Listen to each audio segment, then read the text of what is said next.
श्री राम जय राम जय जय राम। कहाँ से आए हैं? हम रामपुर से आए? आए, मिलक से आए वैसे, पर मिलक बरेली में आप होता है। दीदी मेरे पास आई थी, जी। आप हमसे मिली हैं जी और आपकी कुछ शंकाएं हैं क्योंकि तुम अगले कुछ महीने पहले आई हैं जी और आप दरबार में सार्वजनिक इसलिए मिलना चाहती हैं कि आपका ये वीडियो आपके पति तक जाए, आपके परिवार में जाए, सब तक जाए कि सच्चाई क्या है जी है ना? जी मैंने आपके बारे में लिखा है, जी। बताइए क्या पूछना चाहते हैं? मैं ये पूछना चाहती हूँ कि जब मैं अक्टूबर में आई थी तब आपने बोला कि आप पर देवी माँ की कृपा है। तब मुझको इतनी परेशानी नहीं थी, थोड़ी बहुत थी। फिर यहाँ से जाने के बाद में मेरी पूजा क्यों छूट गई, या शायद मेरे नियम न करने से, ये मुझे नहीं पता। पर जिस माँ को मैंने बचपन से पूजा, उस माँ को मैं भूल गई। मुझे बिल्कुल नहीं पता कि पूजा करनी है। दूसरी बात कि मेरा बीपी लो होता है, सोने से पहले घबराहट होती है। अभी आप कह रहे थे कि जल्दी आओ, पर मेरे पैरों से जल्दी कोई बात नहीं चला जा रहा। कोई कान बात। के पीछे पानी टपकता है। मतलब कोई प्रेत नहीं आता, पर मेरे शरीर में दुखन है। मतलब शरीर में कोई प्रेत नहीं आता लेकिन शरीर में पीड़ा होती है, हाँ, जैसे कष्ट खेलते हैं होती ऐसे, हाँ ऐसे नहीं होता। है। अच्छा हाँ। ठीक है, और कोई बात दीदी? और ये कि जैसे मेरे पति हैं, उन्होंने मुझसे प्रेम का विवाह किया है, दूसरा विवाह। अब 2 शादी की है, मतलब आपने किया पति ने किया? पति ने की, अच्छा। मैंने नहीं की। अच्छा। मेरे एक ही पति हैं, तो उन्होंने दूसरा विवाह किया है। तो जैसे पति का धर्म होता है कि हर दुख में अपने पत्नी का साथ दे। बिल्कुल बिल्कुल सही। पर वो मेरे किसी भी रोग को, किसी भी बीमारी को सुन करके टाल देना, या ये कहना कि तू बहम कर रही है, तुझे कुछ नहीं है। और इस बहस पर वो मुझसे झगड़ा हो जाता है, वो मुझे पीट भी देते हैं। मैंने सिर्फ उनसे प्रेम की वजह से विवाह करा था, ना कि धन की वजह से, किसी वजह से। जब वो हम दोनों के रिश्ते के बीच में नहीं है प्रेम, वो मुझे नहीं समझ रहे हैं, तो मुझे नहीं लगता कि इस रिश्ते की कोई बुनियाद या कोई पक्की है, क्योंकि मेरे मन में उनके प्रति विश्वास नहीं। तो क्या आप दीवार डगमगा रही है क्या? डगमगा नहीं रही है। पहले उन्होंने कहा रात को दिन, तो कह दिया दिन, क्योंकि जिस समय मैं आई थी उस समय शायद मेरी उम्र ऐसी होगी 19 साल की। मैंने ये दुनिया नहीं देखी थी कि कैसे किसी से शर्त रखनी चाहिए, अपना आगे का भविष्य कैसे तय करना चाहिए। उन्होंने कहा आओ हमारे पीछे पीछे, मैं चल दी पीछे पीछे। जब मेरे ये 2 बच्चे होकर मैं माँ बन गई हूँ, तो मुझे पता चला कि कौन मेरा अपना है और कौन मेरा वीराना है। ये सब बात है बस। चलिए, अब इसमें हम क्या बता दें, बोलो। आप हमें ये बता दें कि ये कान के पीछे पानी गिरना, पेड़ों में दर्द होना, रात को सोने से पहले घबराहट होना, सुबह को बिल्कुल बेहोश रहना, ये सब क्या है, कहाँ से आया ये मुझे? तो आपने कहीं और झाड़ फूक नहीं कराई? जी कराई। कहाँ कराई? हमारी माँ हमें लेके गई थी एक बरेली के पास, मीरगंज वगैरह है वो, उनके काली माँ के पुजारी हैं जी। उन्होंने बताया कि मुझ पे एक अघोरी है जी। और वो जानबूझ के कराया गया है तंत्र द्वारा, जिससे आप अपनी सिद्धि या जो माँ से इलाज करती थी लोगों के, वो ना कर सको। जी। ये मुझको बोला गया और यही बोला कि तुम्हारे किसी अपने ने किया है। जी। कुछ हद तक वो कभी कभी मुझे ठीक कर देते हैं और कभी कभी मैं वैसी हो जाती हूँ। और कहीं और दिखाया? हाँ, और भी दिखाया। सैंद्री एक दरबार लगता है चंदोसी के पास, उन्होंने कहा कि आप पे दरबार की आत्मा है, वो आपसे दरबार लगाना चाहती है, जबकि मुझे पूजा बिल्कुल ही भुला दी है। दरबार तो भगवान से चलता है ना, तो जब भगवान का नाम मैं भूल गई तो क्या दरबार चलाऊंगी? क्या बात, बहुत सुंदर, बहुत सुंदर बात कही। ये बात हर कोई नहीं कहता, लेकिन ये बहुत बड़ी बात है कि जब भगवान का नाम हमारे शरीर से निकल गया और हम उनकी तरफ श्रद्धा नहीं है तो दरबार चलेगा कैसे? चलेगा कैसे? बहुत बढ़िया। फिर आपने आगे क्या सोचा?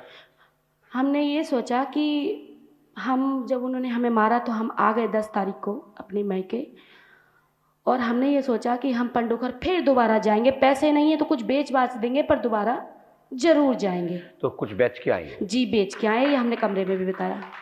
बहुत बढ़िया। चलिए, आप क्या चाहते हैं हमसे? हम ये चाहते हैं कि ये रोग की मुझे जड़ पता चले और ये रोग मेरा यहीं पंडोखर धाम में रह जाए। जो मेरी माँ की शक्ति हो, जो मैं माँ को भूल गई हूँ, वो मुझे प्राप्त हो, मेरी अपनी सुरक्षा के लिए, मेरे अपने लिए, दरबार के लिए नहीं। और मेरे 2 बच्चे हैं, दिव्यांश हिमांशु, उनको हमेशा पेट में दर्द होता है, और जो बड़ा बेटा है मेरा 5 साल का, वो बचपन से ही रात के 12 बजे चीख के रोता था। उसके अभी सो रहा है, उसकी कौंदनी में मैंने अपने हाथ से धागा बना के बांध दिया, उस दिन से वो आराम से सोता है। तुमने धागा कैसे बनाया? धागा माँ का नाम लिया और जिसको भी कह देती थी, पहले वही काम हो जाता था। पहले जी। अब नहीं होता? अब नहीं होता। धागा कब बांधा? धागा लगभग हो गया 2 साल। जी। बहुत बढ़िया, यानी आपका इष्ट उस दौरान मजबूत था। जी। तो अब दीदी हमसे क्या चाहती हैं? हम यही चाहते हैं कि ये कान के पीछे मतलब ये जड़ पता चले कि मुझ पे है क्या, और जो माँ की भक्ति है वो मुझे प्राप्त हो। बहुत बढ़िया, सुंदर। बेटा हमने ये लिखा, सुनिए। जी। पति द्वारा, हाँ, पति द्वारा मारपीट करता है, जादू टोना तंत्र जानते हैं, ये तथाकथित व्यवस्था है। उनके पास कोई भी जादू टोना नहीं है, लेकिन हाँ जादू टोना से वो संबंध रखते हैं और इसके ऊपर वो थोड़ा सा संबंध रखते हैं और उस पर जानकारी भी रखते हैं। पति हरिओम शर्मा, ठीक है जी। ससुर का नाम श्री राम या राम सेवक शर्मा जी। सासू माँ का नाम चंदा देवी, चंद्रा। थोड़ा सा अंतर आ जाता जी है। जी, नहीं सही लिखा है। अब हो जाता है चंदा देवी। हाँ। मंजू भारद्वाज, जी। आपके घर में चौकी बनावटी मायावी राशि का दिखाकर आपके पति ने जादू या घर में किसी जगह पैसा छुपा देना या किसी जगह डाल देना जी। या आंखें बंद करके किसी को ध्यान करके कहना पैसा लाओ या थाली लाओ और फटाक से हाथ पे गड्डी आ गई। जी। इस प्रकार के आपको पति ने प्रदर्शन दिखाए। जी। उनके पास ना जिंद है और ना ही ऐसा जादू है। जी। मात्र आपको बेवकूफ बनाया जी। और उनके पास ये शक्ति नहीं है, लेकिन वो पंडोकर सरकार के अनन्य भक्त हैं। जी। ठीक है, सो इसके चक्कर में ना पड़ते हुए जी। परमात्मा का भजन करो, जी। माई का भजन करो, जी। माई को ध्यान दो, जी। माँ भगवती दुर्गा आप पर कृपा करेंगी और सात्विक होकर सदगुरु भगवान का दिया हुआ जो गुरु मंत्र हो या जो आपके गुरु नहीं। जो आपके गुरु घर के हैं जिनके द्वारा पकड़ाया गया है जी। उनसे मार्गदर्शन लेते हुए पंडोकर धाम की पीठ की ओर से जुलाई में गुरु पूर्णिमा पर्व पर जी। आपको पंडोकर धाम मंत्र चिकित्सा विज्ञान से जोड़कर जी। आपको शक्ति प्रदान कर दी जाएगी। जी। वह आपकी शक्तिपात करते हुए जी। आपको शक्ति देते हुए जी। आपको यहाँ से प्रेरणा मिल जाएगी और आपको पुनः पूर्व में जो जैसी स्थिति होती थी, जो क्रियाएं होती थी, क्रिया जो बनती थी, जी। जो महसूस होता था, जी। वही तरंगे पुनः प्राप्त होने लगेंगी। आशीर्वाद है जी।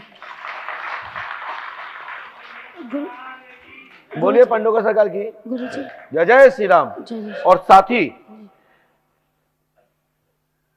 आपको पुष्पावती पे जाकर के एक 200 रुपए का जी। 200 रुपए का आटा जी। के अच्छे गोल लड्डू बना करके थोड़े इकट्ठे से जो थोड़ी देर तक जी। जल में घुरे जी। और अलग अलग स्थान पर डाल दें जी। और अपने पूर्वजों का ध्यान करते हुए, जिससे कि उसमें जो भी जीव जंतु हैं जी। वो आपको कहीं ना कहीं कोई ना कोई आपका कहीं से कहीं ताल्लुक हो। जी। पर हर व्यक्ति का कहीं ना कहीं होता ही है, नहीं होता है तो जो भूखे को आहार देता है, जी। भोजन देता है, व्यवस्था करता है, उसकी आत्मा आशीर्वचन देती है। तो मेरा जो भाव है कि इतना आप कर दीजिएगा, आपकी ये शक्तियां सभी लॉक खुल जाएंगी। आशीर्वाद है।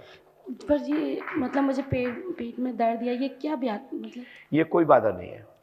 तो ये क्यों होता है? ये मात्र शरीर के वजन के कारण से हाँ।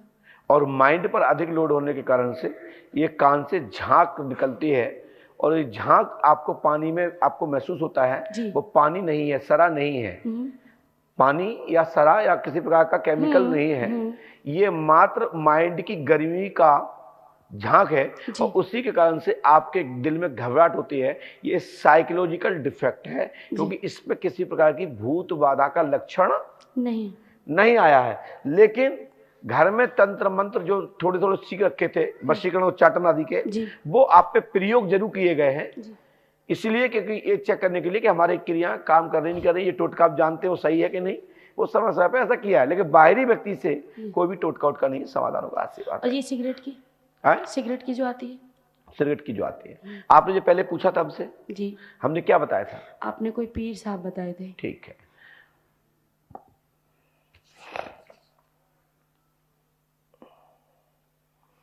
आप बेटा एक 200 रुपए दीजिए। 200? आपके पर्स नहीं है? नहीं पर्स डूबो है। लोगों ने लिखते नहीं हैं? पर्स है, लाओ। वो आप कहते हैं ना पर्स दूर रखें इसलिए वही अच्छा अच्छा, अब बस अभी ला रही हूँ। चलिए वहीं से दे देना। लो हमने इसमें लिख दिया है, जो शिष्यगण है वो आप मुकेश गुप्ता जी हैं, उसको चेक करते हुए जो इसमें लिखा है ये नोट को रोकते हुए दूसरे नोट के आप इतनी राशि को आप पुष्पावती में ये पिंडदान करना है, सफलता मिलेगी, आशीर्वाद। ये मात्र बगैर मंत्र के बगैर संकल्प के आशीर्वाद। गुरुजी एक बात ये बताऊं, बोलो बहन। जब मैं घर से चली थी, अभी ये मम्मी बैठी हैं, मैंने ये कहा था कि आटे के हम पिंड बना के ले चलते हैं घर से, ये गंगा में छोड़ेंगे तो मैं ठीक हो जाऊंगी, और यही आप बोल रहे हैं। भगवान की कृपा प्रेरणा मिल रही है। देखिए